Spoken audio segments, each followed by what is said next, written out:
এ পর্যন্ত যে সমস্ত ফলাফল এসেছে বেশিরভাগ জায়গায় লক্ষ্য করা যাচ্ছে যে আলহামদুলিল্লাহ আমাদের 11 দলীয় নির্বাচনী ঐক্যের যারা ক্যান্ডিডেট ছিলেন তারা এগিয়ে আছে। কিন্তু আমি আগেই বলেছি এটাকে এখনই নিশ্চয়তা বিধান করার মতো পর্যায়ে আসেনি, আমাদের আরেকটু অপেক্ষা করতে হবে। এবারকার ইলেকশনের বেশ কতগুলো বৈশিষ্ট্য ছিল। এর মধ্যে একটা ছিল যে গত 3টি নির্বাচন পর পর আমরা ভোট দিতে পারিনি। বাইরে যারা ছিলেন তারাও পারেননি, আমরা যারা জেলে ছিলাম তাদের তো আর কোনো সুযোগই ছিল না। দ্বিতীয়ত, প্রবাসীরা এই জীবনের প্রথম তারা ভোটার তালিকাভুক্ত হওয়ার সুযোগ পেয়েছেন এবং ভোট দেওয়ার সুযোগ পেয়েছেন। যদিও এই সংখ্যাটা খুব উল্লেখযোগ্য নয়, তারপরে আমরা আনন্দিত যে এই ধারাটা শুরু হয়েছে। আগামীতে এটা আরো এগিয়ে যাবে আমরা আশা করি। আমাদের প্রবাসীরা আমাদের জাতীয় জীবনে অতি গুরুত্বপূর্ণ অবদান রাখেন, কিন্তু তারা তাদের প্রাপ্যটা আমাদের কাছ থেকে পান না। আমরা চিন্তা করলাম যে প্রাপ্য আদায় করতে হলে কোন জিনিসটা তাদের বেশি দরকার। তখনই আমাদের মনে হলো যে ভোটের অধিকারটাই তাদের আদায় হওয়া উচিত।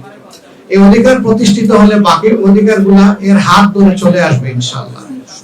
তারা আমাদেরই সন্তান, আমাদেরই ভাই, আমাদেরকে তারা দিয়ে যাচ্ছে ভোট কলিজা উজাড় করে। কিন্তু আমরা যদি তাদের প্রতি সেই দায়িত্বটা আরো সুন্দরভাবে পালন করতে পারি তাহলে তাদের এই দেওয়ার গতিটা আরো বাড়বে, উৎসাহ তাদের বাড়বে।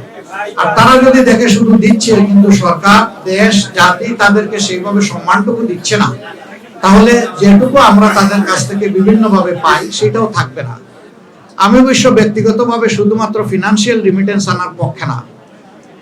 আমি যেখানেই গিয়েছি বিদেশের মাটিতে আমাদের প্রবাসীদেরকে আমি আহ্বান জানিয়েছি যে ফিনান্সিয়াল রিমিটেন্সের পাশাপাশি আমাদের ইন্টেলেকচুয়াল রিমিটেন্স দরকার।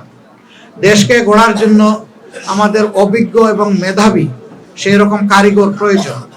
তা বিদেশে আমাদের ডায়াসপোরার মধ্যে বাংলাদেশি বংশোদ্ভূত যারা আছেন তাদের মধ্যে প্রচুর লোক এরকম আছেন যারা উন্নত বিশ্বে গুরুত্বপূর্ণ অবদান রেখে চলছেন।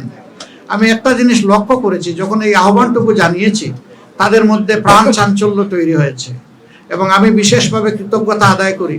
আমাদের এবারকার এই নির্বাচনী প্রক্রিয়ায় শুধু বাংলাদেশি না, প্রবাসী বন্ধুরা আমাদেরকে যথেষ্ট সহযোগিতা করেছেন। তারা আমাদের ইশতেহার রচনা, পলিসি ডায়ালগ থেকে শুরু করে পলিসি পেপার তৈরি করা প্রত্যেকটি খুঁটিনাটি বিষয়ে তারা গুরুত্বপূর্ণ অবদান রেখেছেন। আমি তাদের প্রতিও কৃতজ্ঞতা জানাচ্ছি এবং বিশেষভাবে কৃতজ্ঞতা জানাচ্ছি জুলাই আন্দোলনে যখন তারা ঘোষণা দিল যে এখন থেকে আর একটা টাকারও রিমিটেন্স বাংলাদেশে পাঠাবো না, স্টপ রিমিটেন্স, তখনই কিন্তু তৎকালীন সরকারের ভিত নড়ে উঠেছিল। এটুকু করে তারা বসে থাকতে পারতেন, এটাই যথেষ্ট ছিল, কিন্তু না, তারা বসে থাকেননি। বহু দেশে নিষেধাজ্ঞা উপেক্ষা করে, নিষেধাজ্ঞা ছিল সেটাকে অমান্য করে তারা রাস্তায় নেমেছেন, তারা আন্দোলন করেছেন, তারা মিছিল করেছেন, স্লোগান তুলেছেন স্বৈর শাসনের পতনের জন্য। যার কারণে শুধু ইউনাইটেড আরব এমিরাতসেই 237 জন মানুষকে বন্দী করে তাদেরকে শাস্তি দেওয়া হয়েছিল।